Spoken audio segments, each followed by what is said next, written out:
Hello and welcome to Redefining Success with Dream a Dream. I'm Varsha Pillai and with me is Professor Harini Nagendra. You are the director of the Research Center as well as the director of the Center for Climate Change and Sustainability. Also an ecologist by profession, an author by passion. Yes. So she has written both fiction and non-fiction books. And thank you so much for being part of this conversation series that we are having.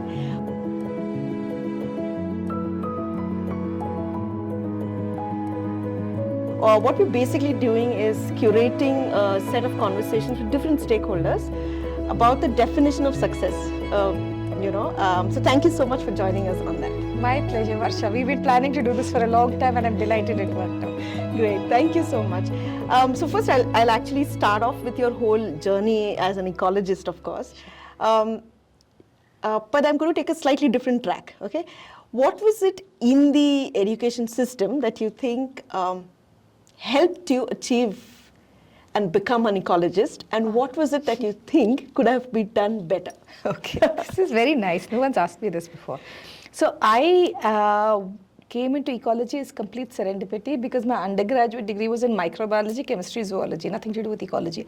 I wasn't a wildlife, nature love. I mean, I used to go to parks with my parents, but I'm very much a city kid, so I wasn't a bird watcher.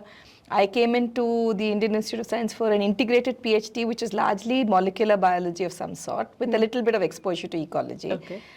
What helped me was the fact that I came in sideways. I heard my professor, which is Madhav Gadgil, give a talk. I got very inspired by that and said I wanted to shift to ecology. And because I was doing an integrated PhD that was flexible, I could shift. And because the Center for Ecological Sciences and Professor Gadgil were very open to the fact that I had no formal training, they said read, learn, pick up, do. And so that has put me, because as you know, I transcend a lot of fields and disciplines, but the fact that I have no formal training in the things that I'm doing now has been very helpful. Okay. So that I think really helped because the Indian education system, as you know, is not otherwise very open to this, right? You do a degree in something, then you have to work in the same field for the rest of your life. Right. So I think that really helped. Okay. Where I would say it failed me was if I go back to school, I think was the choice one had to make between physics, maths and biology. And I liked biology. We had physics and maths teachers who weren't very good at reaching out to people who didn't naturally pick up things. And I was not someone who naturally picked up physics and maths. So as a result, I felt very intimidated. I felt that I couldn't do certain things. When I started my PhD, I needed to code. I needed to understand the mathematics of remote sensing. And so I had to teach myself, and I realized I could do it. Okay. But I feel like that kept me away from certain areas. I would have liked to integrate a better understanding of the physics and mathematics behind the things that I use. You know, the techniques I use are a lot of statistics and physics of remote sensing and things like that. And so that, I think, is a challenge of our education system. Okay. You make children feel inadequate. So I know that I can do certain things very well when I've had encouragement, and I know I've done things very badly when I've not been encouraged. So that is something I think is very important for us, to encourage every child to feel that they can do things. Yeah. Right. So you're a self-taught ecologist, then I'm going to call you that.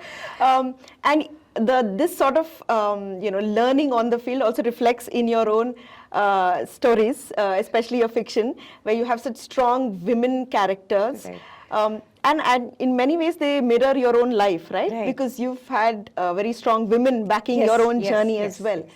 But within the field of ecology, and we see very few Indian female ecologists, right? There are quite a few young ones right now, but I think when you joined, there were hardly a few, maybe a handful, right? What were the actual challenges on the field at that point of time that actually kept women away from this particular interesting field, right? Which actually I think requires many more women in it. It requires a lot of women in it, and so nice to see the numbers of women. So actually when I started my PhD, which is the early 90s, there were a lot of at that time young women of my generation who were coming out, who are leaders now. I'd say Uma Ramakrishnan, Aparajita, Datta, or so many other women that are, Priya Davadar was there from an earlier generation who was an inspiration. So there were people, but not as many as you say. And I think one of the big challenges was that the people people who took on women were not very open to it. They kept thinking in a very, I think, misguided, wanting to be careful about the women. You can't do this fieldwork because it's going to be dangerous for you. You can't do that because it's not going to be easy for you. And if you just let the women be, it would have been fine. So I think that made a difference. When you started getting women who wanted to go off and do things in the field. See, I have not done the kind of fieldwork, for instance, Aparajita has done, going off into the Northeast. Very challenging field conditions. But again, she could do it because nobody stood in her way. So I think that was the difference. To have people not standing in your way and saying, okay, you want to do this, go off and do it, and that makes a difference. Then, of course, there were challenges. I mean, I think all of us have stories of feeling unsafe in certain situations, being lucky or well-planned or whatever. There is always an element of luck, however well-planned you are. And choosing, where you could work, what field situations, what you could do, what you can't do, somehow, some things sort of navigating through. That challenge of doing fieldwork in India or any place, I think, for women is going to be there. But I think what really is a testament that you shouldn't hold back. And what I find very interesting now is, for instance, for me, most of my PhD students and master students who come for dissertation are all women. I don't self-select. They select and come to me because they're actually looking for role models of women who can take them forward, especially if they're first-generation learners. Because they are often told by their families that if you proceed on this thing, you're not going to have a family, you're not going to have a normal balanced home life, you will go off into this path and then they're looking for people who have a normal family life and a flourishing work life, which men do. Somehow nobody asked them this question. So I think it's very important. I didn't think of it as looking for role models, but I see the young women, especially like as at first generation learners, are really looking for women as role models. So I feel it's really good. All of us, I think, in this field have a lot of women who work with us, and it's a pleasure now because now they're in their 30s and 40s and taking on new students of their own. So awesome. That sounds really encouraging, of course. But what is it that the ecosystem around in ecology, in the space, right? What is it that it needs to do better, especially now with the Me Too movement that has come out? We need to make workplace much more safer for all genders, not just women, but all genders. But what is it that the ecology ecosystem, in India needs to do better? In a sense, I would say actually it's done very well because compared to many other areas like biotechnology or molecular biology has a lot of women, but I see there's much more hierarchy. Most lab-based cultures somehow tend to be hierarchical. Women hit a glass ceiling. They don't necessarily, very few of them progress. Ecology, that way you have a lot of women who've been in ecology who have grown. So that way I'd say, to me, when you're looking at scientific peers, it's a very level playing field. I think where they have struggled is there are certain groups, it could be NGOs, it could be think tanks, it could be wildlife organizations, where abuse has gone on for very long, and you see that with the Me Too movement. And somehow there's been this whisper network that never had a chance to come out. And I think that way social media has been really useful because there have been groups that are able to amplify these voices. And so if I look back, I feel like there are 5% maybe of the people, of the supervisors in this space who have been very toxic. But unfortunately, that toxicity has let them poison and push a lot of young women out of this field. And so I feel if we just identify them and throw them out, the remaining 95% of the field is really in good shape. And we need to focus on that. So when you started off, what were the key things that you ensured happened to keep your female students safe? And I'm sure you would have had, we all go with that in our mind, but as a system to integrate so it. A few things. One is be very careful about the locations where we go, so you have a local collaborator typically in place, because that's very important. Have someone who has a sense for this local grounding. Like in Bangalore, I know what's safe, what's not safe. Or my students, if they're from Bangalore, will know. If you take me into, let's say, a Delhi park or something like that, I won't know where I should go at what time of the day, right? So have always a local partner in place. That's very important. It's also important for another ethic of ours in fieldwork, which is always work with local partners, because A, pragmatically policy happens, but B, it's not fair to parachute in and parachute. I don't like parachuting research, right? So always work with local partners. Second thing is never, even in the city, send women alone. I know it sounds paternalistic, but send them where there's a group of mixed women and men, because that somehow gives you safety in many situations. So that's another thing that we do. Unless it's a very, an urban park in Bangalore, for instance, it's completely fine. But there are women doing household surveys sometimes, and I'll make sure that that's always partnered, so there's a larger group. Or if it's 3 women, so that's the second kind of thing. The third is, of course, time-wise, look at, when you do your field work and things like that. But frankly, a lot of it also depends so much on context in India. For instance, I have a former student of mine, Madhura Nifadkar, worked in Goa. Now, Goan forests are super safe. She went alone, did field work in all kinds of situations and stayed alone, but it's really safe in Goa. It's like Mumbai used to be. So never any problem.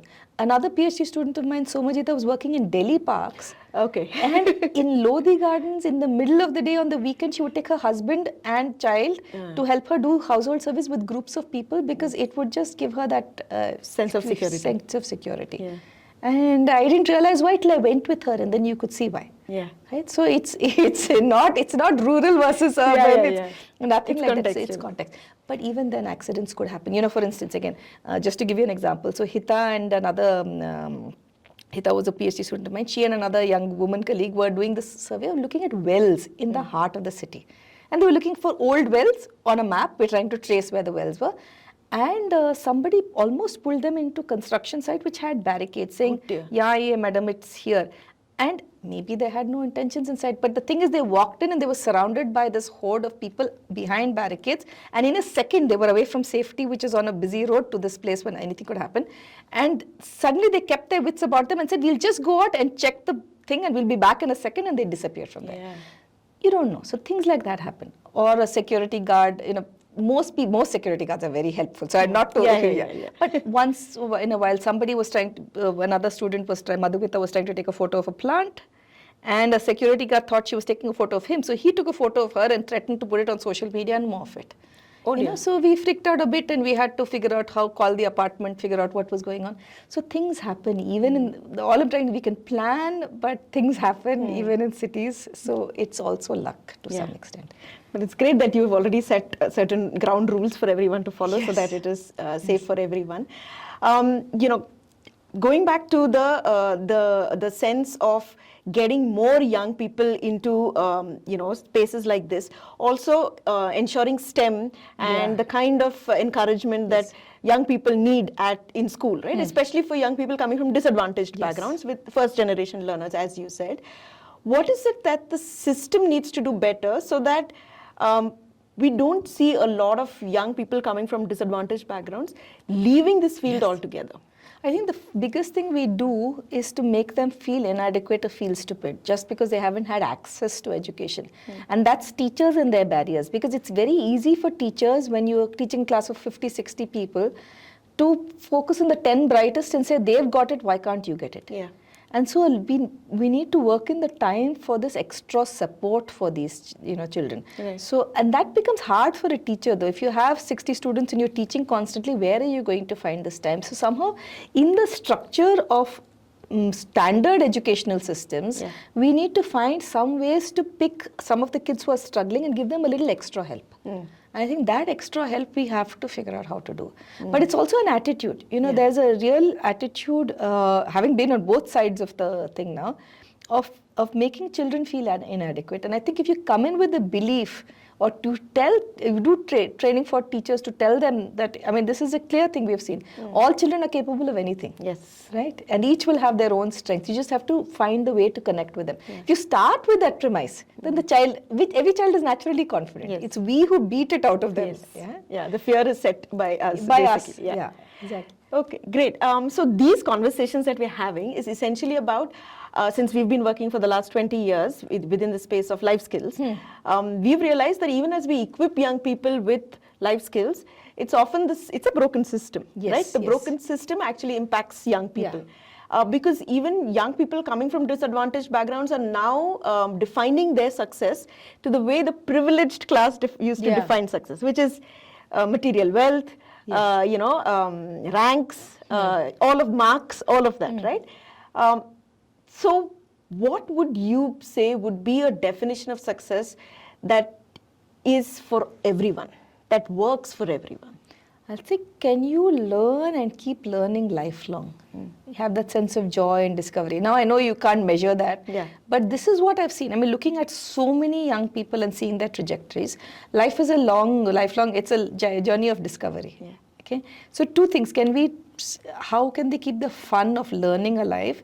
And second thing is, how can they be confident enough that if you want to move into a new field, you can learn and pick it up? Because life is changing. AI will come, all kinds of climate change will come. Our world is going to be very different. I think the next 20 years there's going to be change upon change, systemic change upon change.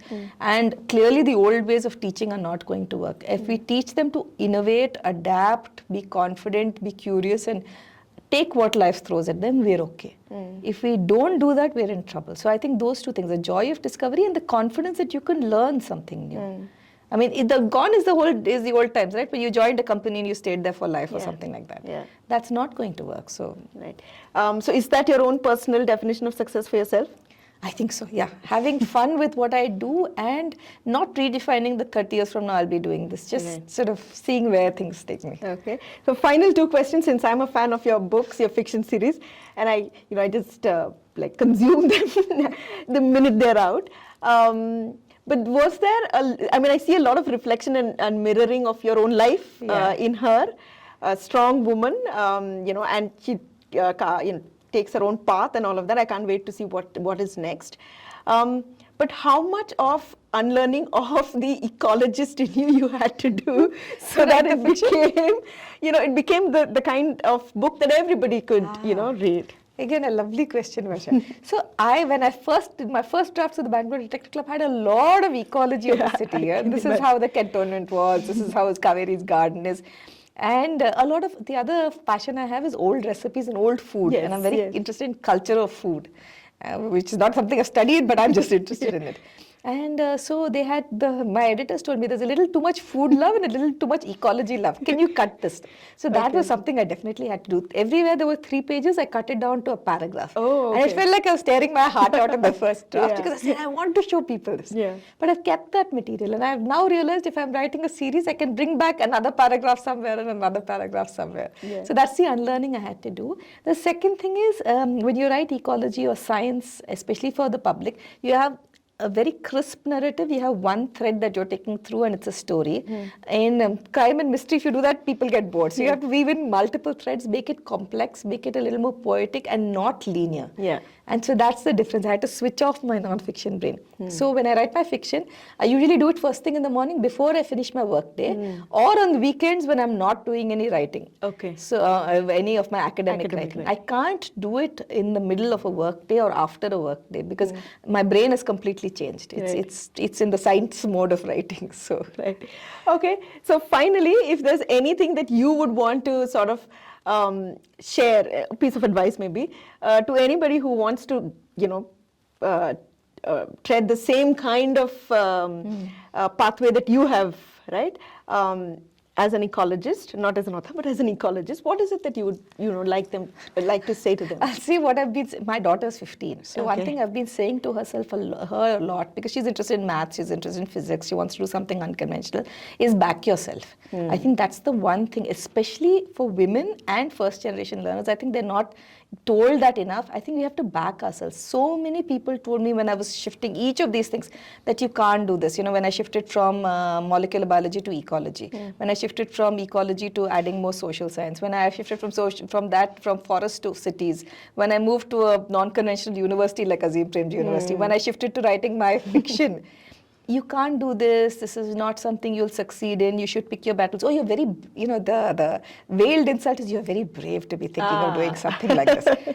Don't listen. Just back yourself, because if you don't back yourself, who's going to back you? True. So I think people around, support is extraordinarily essential, but you are the biggest support you get. So just a little digression. When I was in my undergraduate college, which was St. Joseph's, we got these desks with graffiti. Yeah. And someone had put this graffiti, which I think is fantastic. It's a lovely little ditty. It says, I love me. I think I'm grand. When I'm with me, I hold my hand. Oh, it's very cute. Yeah. But as a metaphor for back yourself, I think it's the best one. We have to back ourselves. We have to be our own best friends. So that's what I'd say to anyone. Back yourself. Do whatever wild things you want to. At the same time, I always do a worst case planning. What if this doesn't work out? So it's very comforting for me to have a worst case. What if my worst nightmares happen? I still have a safety. So I'm not stupidly diving into something. I have my safety plan and then I dive into it. So back yourself, have your worst case backup plan. Great. Thank you. Very sensible piece of advice. Thank you so much, Harini. It was a delightful conversation. Thank you. Lovely, Varsha. Thank you.